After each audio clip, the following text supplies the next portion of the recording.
مسجد قوت الاسلام، یہ ہندوستان میں فتح دہلی کے بعد پہلی مسجد ہے جسے قطب الدین ایبک نے دارالحکومت دہلی میں تعمیر کرایا تھا، اور جس کا ایک مینار قطب مینار کے نام سے آج بھی تعمیرات کے شاہکاروں میں شمار ہوتا ہے، اور اس مسجد کو قوت الاسلام بھی کہتے ہیں۔ علامہ اقبال نے اس نظم میں مسلمانوں کے بے عملی پہ رنج اور افسوس کا اظہار کیا ہے میرے سینہ بے نور میں اب کیا باقی، لا الہ مردہ و افسردہ و بے ذوق نمود،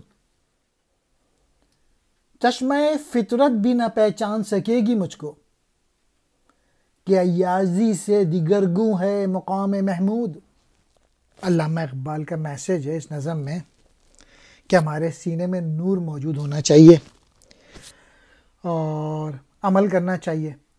تو وہ کہتے ہیں کہ آج کے جو مسلمان ہیں وہ بے عمل ہو کے رہ گئے ہیں، ان کی جو روح ہے وہ اسلام سے بھی خالی ہے، اور کلمہ توحید جو ہے وہ ان کے اندر مردہ ہو چکا ہے۔ علامہ اقبال کہہ رہے ہیں کہ آج کا جو مسلمان ہے وہ زبان سے تو کلمہ پڑھ لیا ہے، لیکن جو دل اور روح ہے وہ اس کلمے سے خالی ہے۔ تو علامہ اقبال چاہتے ہیں کہ ہماری جو روح ہو اور ہماری جو عبادت ہو اس میں لا الہ زبان سے بھی اور دل سے، دونوں سے وہ چاہتے ہیں کہ ہم اس پہ عمل کریں۔ علامہ اقبال دوسرے شعر میں کہہ رہے ہیں آج کے جو مسلمان ہیں ایسا لگتا ہے کہ فطرت بھی ان کو نہیں پہچان سکے گی کہ یہ مسلمان ہیں بھی یا نہیں۔ یہ ہے کہ مسلمانوں کے حالات بہت خراب ہو چکے ہیں، یعنی جو محمود کا جو مقام تھا نا، جو بادشاہ تھا، دیگرگوں الٹ پلٹ ہو گیا ہے، اور ایسا لگ رہا ہے کہ وہ اب ایاز جیسے ہو گیا، غلام جیسے ہو گئے مسلمان۔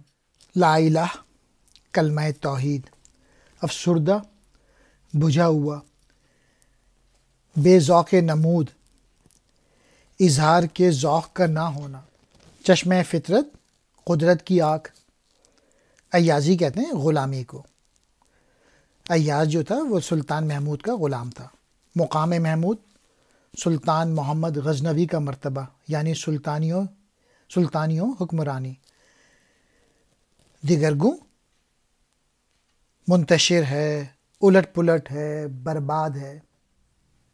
کیوں مسلمان نہ خجل ہو تیری سنگینی سے، کہ غلامی سے ہوا مثل زجاج اس کا وجود، ہے تیری شان کے شایان اس مومن کی نماز، جس کی تکبیر میں ہو مارکہ بود و نبود۔ علامہ اقبال قطب مینار کی جو مسجد ہے اس سے ایڈریس ہو کے کہتے ہیں کہ تو ابھی تک قائم ہے، تو ابھی تک مضبوط ہے، اور تیری شان میں کوئی فرق نہیں آیا، لیکن مسلمان جو ہیں آج کے وہ شیشے سے زیادہ نازک ہو گئے، اسٹرانگ نہیں رہے، مسلمان کمزور ہو گئے۔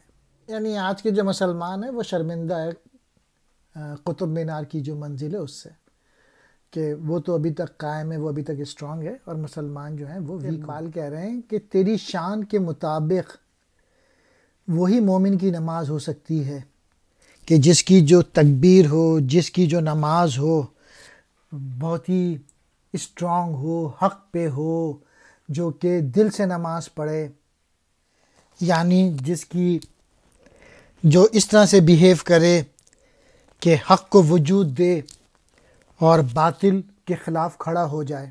تو آج کے مسلمان تو ایسے نہیں ہیں، کمزور ہو گئے بہت ہی۔ خجل کہتے ہیں شرمندہ کو، اور یا پھر ذلیل و خوار۔ سنگینی کہتے ہیں پتھر کا ہونا، مثل زجاج شیشے کی طرح، اور شایع کہتے ہیں برابر۔ تکبیر کہتے ہیں اللہ سب سے بڑا ہے، مارکہ بود و نبود، ہونے نہ ہونے کے ہنگامے، مراد کائنات کے معمولات۔ اب کہاں میرے نفس میں وہ حرارت، وہ گداس، بے تب و تاب دروں میری صلاۃ و درود، ہے میری بانگ اذاں میں نہ بلندی نہ شکوہ، کیا گوارا ہے تجھے ایسے مسلمان کا سجود. علامہ اقبال نے افسوس کا اظہار کیا ہے اور کہہ رہے ہیں کہ جو پہلی حرارت ہوتی تھی، جو گداس ہوتا تھا، وہ اب مسلمانوں کی نمازوں میں باقی نہیں ہے، نہ ان کی حرکتوں میں باقی ہے. یعنی صرف باتیں ہی باتیں ہیں، صرف رسمی باتیں ہیں، اور جو اصل روح ہونی چاہیے وہ آج کے مسلمان میں باقی نہیں ہے، کریکٹر باقی نہیں رہا. اور جو اذانیں ہوتی تھیں جس میں بلندی ہوتی تھی اور مسلمانوں کے دلوں میں وہ اذانیں چھا جاتی تھیں، اور جو ذوق و شوق تھا اللہ تعالیٰ کا، اور جو ان سجدوں میں مزے آتے تھے، وہ سب جو ہے وہ اب بے سوس ہو کے رہ گئے ہیں. کوئی شان نہیں ہے ان اذانوں میں. اور جو آج کا مسلمان ہے اس میں کوئی جو سجدے ہیں وہ بھی بے ذوق قسم کے سجدے ہیں. اور مسجد تجھے اس قسم کے سجدے پسند نہیں ہوں گے جو آج کے مسلمان کر رہے ہیں. نفس کہتے ہیں ساس کو، گداس کہتے ہیں سوز، بے تب و تاب و دروں اندرونی تڑپ اور گرمی کے بغیر.